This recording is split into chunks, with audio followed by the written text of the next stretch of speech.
বর্তমানে যে নারী নীতি সংস্কার কমিশন যে প্রস্তাবগুলো তারা নিয়ে আসছে, এটা ধর্ম বিরোধী, ইসলাম বিরোধী, দেশ বিরোধী, মানবতা বিরোধী।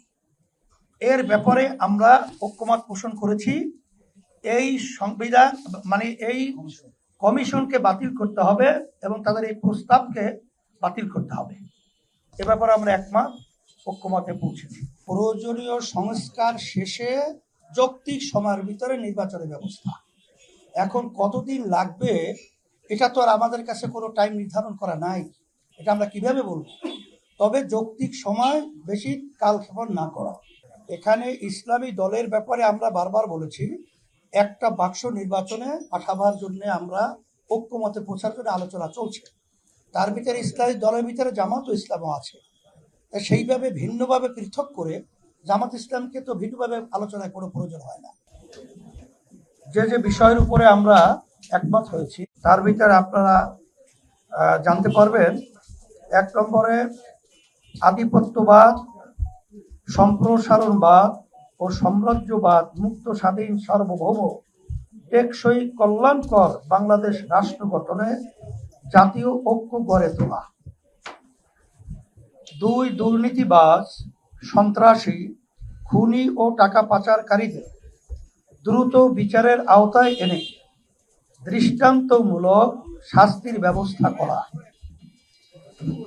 3, ভোটাধিকার সহ সকল নাগরিক অধিকার ও মানবাধিকার রক্ষায় জাতীয় ঐক্যমত্য গড়ে তোলা।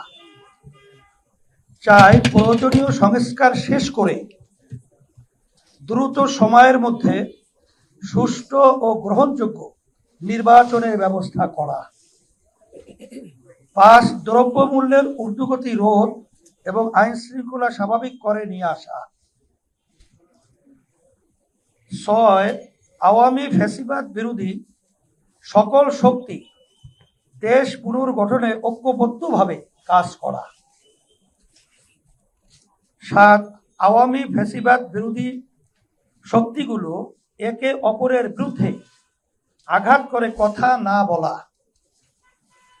8, আগামীতে যাতে আওয়ামী লীগের মতো আর কোনো ফ্যাসিবাদী শক্তি ক্ষমতায় আসতে না পারে সে ব্যাপারে ঐক্যবদ্ধ থাকা। 9, দেশের স্থায়ী শান্তি ও মানুষের মুক্তির লক্ষ্যে পর্যায়ক্রমে সংবিধানে বিদ্যমান শরিয়া বিরোধী আইন বাতিল এবং ইসলাম সহ সকল ধর্মের প্রতি অবমাননাকর বক্তব্য পরিহার করা। কারো ধর্মীয় অনুভূতিতে আঘাত করে কোনো কথা বা বক্তব্য না দেয়া। 10, প্রশাসনে এখনো বিদ্যমান আওয়ামী ফ্যাসিবাদের দোষরদের দ্রুত অপসারণ করা। 11, রাজনৈতিক স্থিতিশীলতা, কার্যকরী সংসদ ও জনমতের সঠিক প্রতিফলনের লক্ষ্যে জাতীয় সংসদ নির্বাচনে সংখ্যানুপাতিক নির্বাচন পিআর পদ্ধতি চালুর লক্ষ্যে ব্যাপক কার্যক্রম গ্রহণ করা।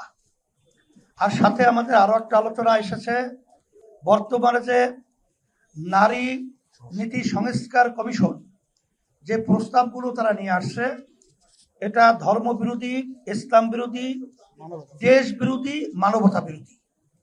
এর ব্যাপারে আমরা ঐক্যমত পোষণ করেছি। এই সংবিধান এই কমিশনকে বাতিল করতে হবে এবং তাদের এই প্রস্তাবকে বাতিল করতে হবে। এ ব্যাপারে আমরা একমত ঐক্যমতে পৌঁছেছি।